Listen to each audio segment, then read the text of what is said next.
ಏನು ಚಿತ್ರದುರ್ಗದ ಬಳಿ ಸೀಬರ್ಡ್ ಸ್ಲೀಪರ್ ಕೋಚ್ ಬಸ್ಸು ಬೆಂಕಿಗೆ ಆಹುತಿಯಾಗಿ ಒಂದಲ್ಲ ಎರಡಲ್ಲ 7 ಜನರ ಪ್ರಾಣವನ್ನು ತೆಗೆದುಕೊಂಡಿದೆ. ನಿನ್ನೆ ಬೆಳಗ್ಗೆ ಈ ಬಸ್ಸಿನ ಡ್ರೈವರ್ ಏನಿದ್ದ ಆತನೂ ಕೂಡ ಸಾವನ್ನಪ್ಪಿದ.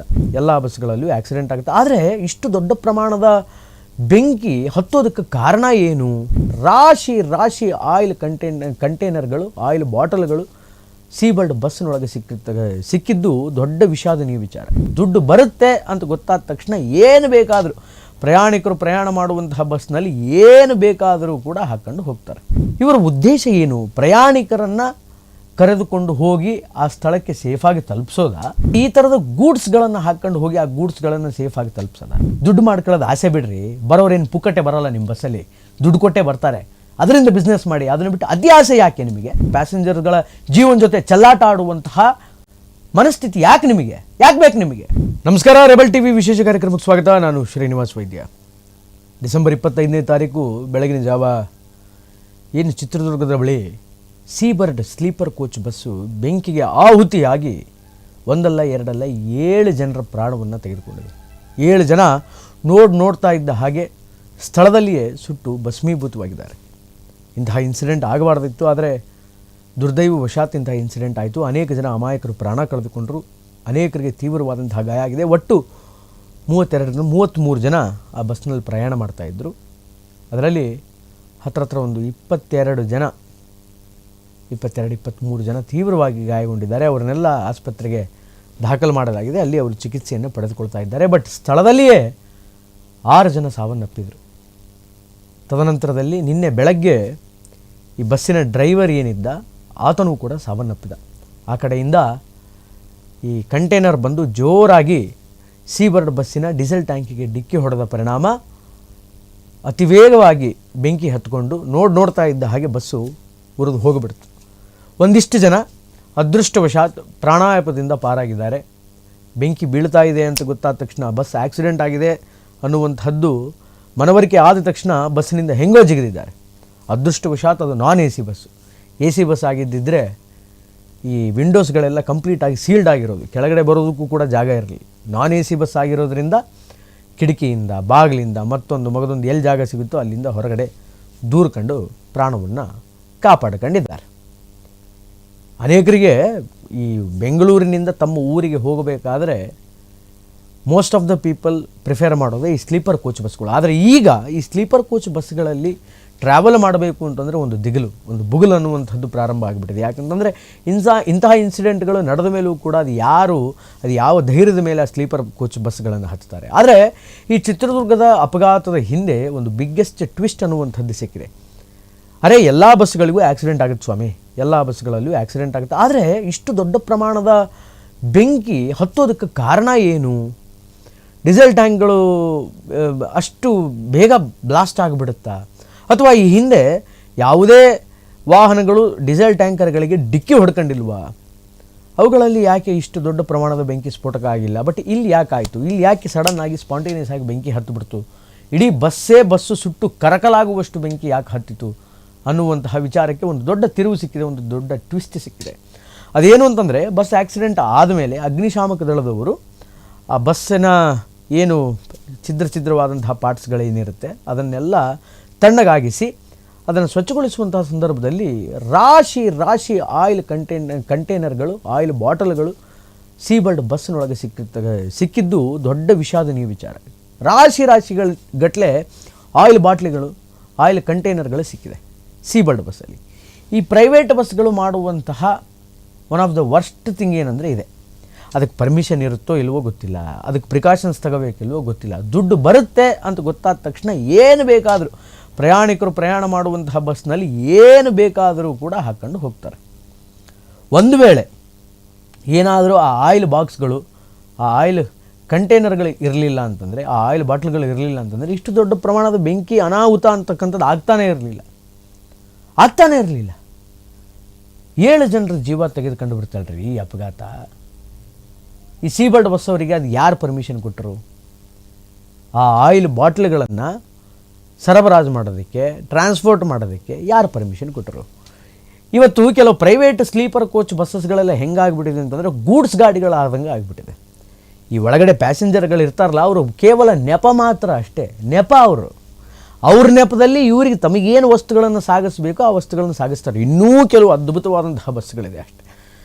ಆ ಬಸ್ಗಳೆಲ್ಲ ಹೆಂಗೆ ಅಂತಂದರೆ, ಏನೋ ಕೆಳಗಡೆ ಮಲಗೋಕ್ಕೆ ಕೂಡೋಕ್ಕೆ ಜಾಗ ಇದೆ ಅಂತ ಪ್ಯಾಸೆಂಜರ್ನ ಹಾಕೊಂಡು ಹೋಗ್ತಾರೆ. ಅದರ ಮುಖ್ಯ ಉದ್ದೇಶ ಈ ಸರಕುಗಳನ್ನು ಬೇರೆ ಊರಿಗೆ ತಲುಪಿಸೋದು. ನೀವು ನೋಡಿ, ಬಸ್ಸಲ್ಲಿ ಕೆಳಗಡೆ ಜನ ತುಂಬಿ ತುಳುಕಾಡ್ತಾ ಇದ್ದರೆ ಆ ಜನಗಳಿಗಿಂತ ವೇಟು ಆ ಬಸ್ಸಿನ ಮೇಲಿರುತ್ತೆ. ಅಷ್ಟು ಲೋಡ್ಗಳನ್ನು ಹಾಕೊಂಡಿರ್ತಾರೆ. ಬೆಂಗಳೂರಿನಿಂದ ಹೋಗಬೇಕಾದ್ರೆ ಯಾವುದೋ ಒಂದು ಊರ ಹತ್ರ ನಿಲ್ಲಿಸಿ, ಗಂಟೆಗಟ್ಟಲೆ ನಿಲ್ಲಿಸಿ ಅದನ್ನು ಅನ್ಲೋಡ್ ಮಾಡ್ತಾರೆ. ನಮ್ಮ ಊರನ್ನು ನಾನು 6 ಗಂಟೆಗೆ ತಲುಪಬೇಕು 6 ಗಂಟೆಗೆ ತಲುಪಬೇಕಾಗಿತ್ತು ಅಂತ ಅಂದ್ಕೊಳ್ಳಿ, ನನ್ನ ಡೆಸ್ಟಿನಿ ಟೈಮ್.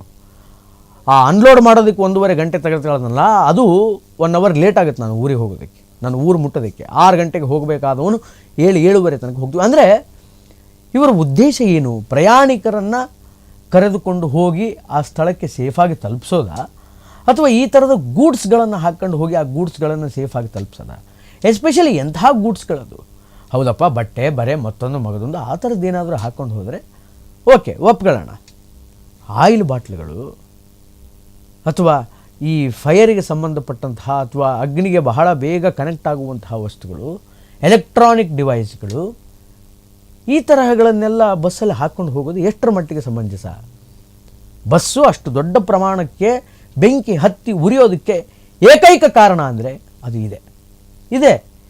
ಅಷ್ಟು ಆಯಿಲ್ ಬಾಟ್ಲುಗಳು, ರಾಶಿ ರಾಶಿ ಆಯಿಲ್ ಬಾಟ್ಲುಗಳು. ನೋಡಿ, ಅಗ್ನಿಶಾಮಕ ದಳದವರು ಅದನ್ನು ಎತ್ತಿ ಎತ್ತಿ ಹೊರಗಡೆ ಹಾಕ್ತಾ ಇದ್ದಾರೆ. ಅಲ್ಲಿ ಪರಿಶೀಲನೆ ಮಾಡೋಕ್ಕೆ ಬಂದಂಥವರ ಗಮನಕ್ಕಿದು ಆಮೇಲೆ ಬಂದಿದೆ. ಯಾಕೆಂತಂದರೆ ಬಸ್ ಕಂಪ್ಲೀಟಾಗಿ ಸುಟ್ಟು ಕರಕಲಾಗಿಬಿಟ್ಟಿತ್ತಲ್ಲ, ಆ ಕರಕಲಾದಂಥ ಸಂದರ್ಭದಲ್ಲಿ ಆ ಎಲ್ಲ ಆಯಿಲ್ ಬಾಟ್ಲುಗಳು ಅದರ ಅಡಿಯಲ್ಲಿ ಹೋಗಿಬಿಟ್ಟಿದೆ. ಆ ಬಸ್ಸಿನ ಅಡಿಯಲ್ಲಿ, ಸುಟ್ಟು ಕರಕಲಾದಂಥ ಬಸ್ಸಿನ ಅಡಿಯಲ್ಲಿ ಹೋಗಿದೆ. ಯಾವಾಗ ಅದನ್ನು ತೆರವುಗೊಳಿಸ್ತಾ ಇದ್ರೋ ಆಗ ಇದು ಗಮನಕ್ಕೆ ಬಂದಿದೆ. ಸೀಬರ್ಡ್ ಬಸ್ಸಲ್ಲಿ ಇಷ್ಟು ದೊಡ್ಡ ಪ್ರಮಾಣದ ರಾಶಿ ರಾಶಿಯ ಆಯಿಲ್ ಬಾಟಲ್ಗಳಿತ್ತು, ಕಂಟೈನರ್ಗಳಿತ್ತು ಅಂತ. ಕಾಮನ್ ಸೆನ್ಸ್ ಬೇಡವಾ? ಅದನ್ನು ತೆಗೆದುಕೊಂಡು ಹೋಗಬೇಕಾ ಬೇಡವಾ? ಅಷ್ಟಕ್ಕೂ ಅದಕ್ಕೆ ಪರ್ಮಿಷನ್ ಕೊಟ್ಟವನು ಯಾವನ್ರಿ? ಆ ಆಯಿಲ್ ಬಾಟ್ಲುಗಳನ್ನು ತೆಗೆದುಕೊಂಡು ಹೋಗೋದಕ್ಕೆ ಈ ಸೀಬರ್ಡ್ ಬಸ್ ಅವರಿಗೆ ಪರ್ಮಿಷನ್ ಕೊಟ್ಟವ್ರು ಯಾರು? ಕೊಡ್ಬೋದಾ ಹಂಗೆ ಪರ್ಮಿಷನ್ನ? ಒಳಗಡೆ ಜನ ಇರ್ತಾರೆ, ಏನಾದರೂ ಹೆಚ್ಚು ಕಡಿಮೆ ಆದರೆ ಹೆಂಗೆ ಏನು ಅನ್ನುವಂಥ ಒಂದು ಸ್ವಲ್ಪ ಯಕಶ್ಚಿತ್ ಮುಂದಾಲೋಚನೆ ಇಲ್ವಾ? ಆಲೋಚನೆ ಮಾಡೋದು ಬೇಡವಾ? ಏನಾಗುತ್ತೆ ಒಂದು ವೇಳೆ ಅನ್ನುವಂಥದ್ದು ಏನಿಲ್ಲ. ಜನಗಳನ್ನು ಕುರಿ ದಂಡು ತುಂಬಿಸ್ಕೊಳ್ತಾರೆ ಬಸ್ಸಲ್ಲಿ, ರೈಟ್ ಅಂತೇಳಿ ಹೋಗಿಬಿಡ್ತಾರೆ. ಆ ಬಸ್ ಡಿಕ್ಕಿಯಲ್ಲಿ ಅದು ಏನು ಹಾಕೊಂಡಿರ್ತಾರೋ, ಅದು ಏನು, ನಿಮ್ಮನ್ನು ನಂಬಿ ನೀವು ಸೇಫಾಗಿ ನಮ್ಮನ್ನು ಮನೆ ತಲುಪಿಸ್ತೀರಿ ಅಂತ ನಿಮ್ಮನ್ನು ನಂಬಿ ನಿಮ್ಮ ಹಿಂದಕ್ಕೆ ನಾವು ಬರ್ತೀವಲ್ಲ, ತಪ್ಪು ನಮ್ಮದಾ? ಅಥವಾ ಜನಗಳನ್ನು ನೀಟಾಗಿ ಅವರ ಮನೆಗೆ ತಲುಪಿಸಬೇಕು ಅನ್ನುವಂತಹ ಯಕಶ್ಚಿತ ಮನೋಭಾವನೆ ಇಲ್ಲದೆ ಸಿಕ್ಕ ಗೂಡ್ಸ್ಗಳನ್ನೆಲ್ಲ ಗಾಡಿಯಲ್ಲಿ ಹಾಕ್ಕೊಂಡು ಕರ್ಕೊಂಡು ಹೋಗ್ತಿರಲ್ವ? ನಿಮ್ಮದಾ ತಪ್ಪು? ಯಾರ್ದು ತಪ್ಪು? ಯಾರ್ದ್ರಿ ತಪ್ಪು? ಅದಕ್ಕೆ ಹೇಳೋದು, 10 ರೂಪಾಯಿ ಜಾಸ್ತಿ ಆದರೂ ಚಿಂತಿಲ್ಲ, ಅಟ್ಲೀಸ್ಟ್ ಆ ಗೌರ್ಮೆಂಟ್ ಸ್ಲೀಪರ್ ಬಸ್ಸಲ್ಲಿ ಆದರೆ ಹೋಗಬೇಕು. ಅವನು 700 ರೂಪಾಯಿ ಚಾರ್ಜ್ ಮಾಡ್ತಾನೆ ನಮ್ಮ ಊರಿಗೆ ಹೋಗೋದಕ್ಕೆ. ನೀವು ಪ್ರೈವೇಟ್ ಬಸ್ಸವರು ಒಂದು 550-600 ರೂಪಾಯಲ್ಲಿ ಕರ್ಕೊಂಡು ಹೋಗ್ತೀವಿ ಅಂತ 100 ರೂಪಾಯಿಗೆ ಜಾಣತನ ಮಾಡಿ ನಿಮ್ಮ ಬಸ್ಸಿಗೆ ಬಂದು ಹತ್ತೀವಲ್ಲ, ನಮಗೆ ಬುದ್ಧಿ ಇಲ್ಲ. ಪ್ರೈವೇಟ್ ಬಸ್ಗಳಿಗೆ ಇದು ಎಚ್ಚರಿಕೆಯ ಗಂಟೆ ಆಗಬೇಕು. ನಿಮ್ಮ ಉದ್ದೇಶ ಕೇವಲ ಜನಗಳನ್ನು ಕರೆದುಕೊಂಡು ಹೋಗಿ ಅವರ ಊರಿಗೆ ತಲುಪಿಸೋದು ಅಷ್ಟೇ ಆಗಿರಬೇಕು. ಅದು ಬಿಟ್ಟು ಅನ್ನೆಸೆಸರಿ ಆಕ್ಸಿಡೆಂಟಿಗೆ ಪೂರಕವಾಗಿರ್ತಕ್ಕಂತಹ ಗೂಡ್ಸ್ಗಳನ್ನು ಹಾಕ್ಕೊಂಡು, ಇಂತಹ ಅವಘಡಗಳಿಗೆ ಪೂರಕವಾಗಿರ್ತಕ್ಕಂತಹ ಸಾಮಾನುಗಳನ್ನು ಹಾಕ್ಕೊಂಡು ಟ್ರಾವೆಲ್ ಮಾಡೋದು ಏನಿದೆ ಮೋಸ್ಟ್ ಡೇಂಜರಸ್ ಥಿಂಗ್ ಇದು. ಇದನ್ನು ಮೊದಲು ಬಿಡಿ. ದುಡ್ಡು ಮಾಡ್ಕೊಳ್ಳೋದು ಆಸೆ ಬಿಡ್ರಿ. ಬರೋರೇನು ಪುಕ್ಕಟ್ಟೆ ಬರೋಲ್ಲ ನಿಮ್ಮ ಬಸ್ಸಲ್ಲಿ, ದುಡ್ಡು ಕೊಟ್ಟೇ ಬರ್ತಾರೆ. ಅದರಿಂದ ಬಿಸ್ನೆಸ್ ಮಾಡಿ. ಅದನ್ನು ಬಿಟ್ಟು ಅತಿ ಆಸೆ ಯಾಕೆ ನಿಮಗೆ? ಅನ್ವಾಂಟೆಡ್ ಥಿಂಗ್ಸ್ಗಳನ್ನು ಹಾಕ್ಕೊಂಡು ಪ್ಯಾಸೆಂಜರ್ಸ್ಗಳಿಗೆ ಬರ್ಡನ್ ಕೊಡುವಂತಹ ಅಥವಾ ಪ್ಯಾಸೆಂಜರ್ಗಳ ಜೀವನ ಜೊತೆ ಚೆಲ್ಲಾಟ ಆಡುವಂತಹ ಮನಸ್ಥಿತಿ ಯಾಕೆ ನಿಮಗೆ? ಯಾಕೆ ಬೇಕು ನಿಮಗೆ? ಅದನ್ನು ನೋಡ್ತಾ ಇದ್ದರೆ ಲಿಟ್ರಲಿ ಅರೇ ಹೌದಲ್ಲ ಅಂತ ಅನಿಸ್ಬಿಡ್ತು ನನಗೆ. ಮತ್ತು ಈ ಪಾರ್ಟಿ ನೀವು ಆಯಿಲ್ ಬಾಟ್ಲಿ ಹಾಕ್ಕೊಂಡಿದ್ದರೆ ಬೆಂಕಿ ಹದ್ದೆ ಇನ್ನೇನು ಹತ್ತುತ್ತೆ? ಅದು ಅಷ್ಟು ದೊಡ್ಡ ಪ್ರಮಾಣದ ಬೆಂಕಿ ಹದ್ದೆ ಇನ್ನೇನಾಗುತ್ತೆ? ಬಸ್ ಯಾಕೆ ಡೀಸೆಲ್ ಟ್ಯಾಂಕಿಗೆ ಗುದ್ದಿದ ಮಾತ್ರಕ್ಕೆ ಈ ಪಾರ್ಟಿ ಬೆಂಕಿ ಬೀಳಬೇಕಾ ಬಸ್ಸಿಗೆ? ಈ ಪಾರ್ಟಿ ಬಸ್ಸು ಸುಟ್ಟು ಕರಕಲಾಗಬೇಕಾ? ಸ್ಥಳದಲ್ಲೇ 6 ಜನ ಸಾಯಬೇಕಾ? ಅದು ಸುಟ್ಟು ಕರಕಲಾಗಿ. ಹೌದು, ಆಕ್ಸಿಡೆಂಟಲ್ಲಿ ಏನೋ ಹೊಡೆದು ಬಡದು ತಾಕಿ ಸತ್ತಿದ್ದಾರೆ ಅಂತಂದರೆ ಅದು ಬೇರೆ ಮಾತು. ಸುಟ್ಟು ಕರಕಲಾಗಿ ಸತ್ತಿದ್ದಾರೆ ಅಂದರೆ ಆ ಬೆಂಕಿಯ ಪ್ರಮಾಣ ಅದು ಎಷ್ಟಿತ್ತು ಅನ್ನೋದನ್ನು ನಾವು ಸ್ವಲ್ಪ ಇಮ್ಯಾಜಿನ್ ಮಾಡ್ಕೊಳ್ಬೇಕು.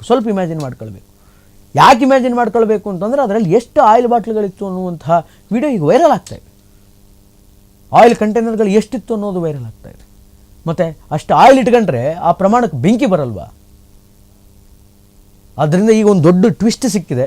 ಇದರ ಹಿಂದೆ ಪೊಲೀಸರು ಈಗಾಗಲೇ ಇದಕ್ಕೆ ಸಂಬಂಧಪಟ್ಟಂತೆ ಚಿತ್ರದುರ್ಗದ ಸುತ್ತಮುತ್ತ ಪೊಲೀಸ್ ಠಾಣೆ, ಆ ಟೆರಿಟರಿಯ ಪೊಲೀಸ್ ಠಾಣೆ FIR ದಾಖಲಾಗಿದೆ.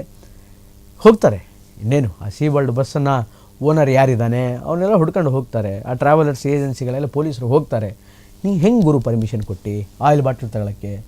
ಯಾವನು ಅದನ್ನು ಹಾಕಿದ್ದು? ತಂದು ಹಾಕ್ದವ್ನು ಯಾವನು? ಹಾಕ್ಸ್ಕೊಂಡವನು ಯಾವನು? ಲೋಡ್ ಮಾಡಿಸ್ಕೊಂಡವನು ಯಾವನು?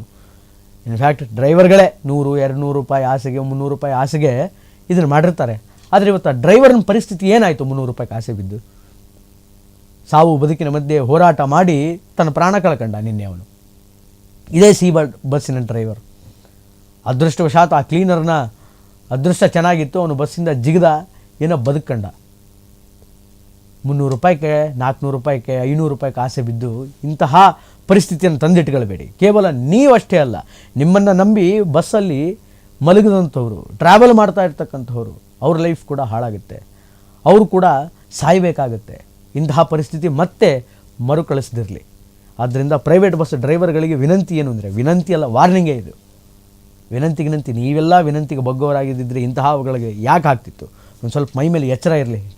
ಪ್ರೈವೇಟ್ ಬಸ್ ಟ್ರಾವೆಲ್ ಏಜೆನ್ಸಿಯವರಿಗೆ ಬಸ್ಸಲ್ಲಿ ಏನು ಹಾಕೊಳ್ತಾ ಇದ್ದೀವಿ, ಏನು ಹಾಕ್ಕೊಂಡ್ರೆ ಒಳ್ಳೆಯದು, ಏನು ಹಾಕ್ಕೋಬಾರ್ದು, ಪ್ಯಾಸೆಂಜರ್ಸ್ಗಳನ್ನು ಎಷ್ಟು ನಾವು ಜಾಗೃತೆಯಿಂದ ಕರೆದುಕೊಂಡು ಹೋಗಿ ಅವರು ಊರಿಗೆ ಬಿಡಬೇಕು ಅನ್ನುವಂತಹ ಮನವರಿಕೆ, ಎಚ್ಚರಿಕೆ ಸ್ವಲ್ಪ ತಲೆಯಲ್ಲಿ ಇರಲಿ.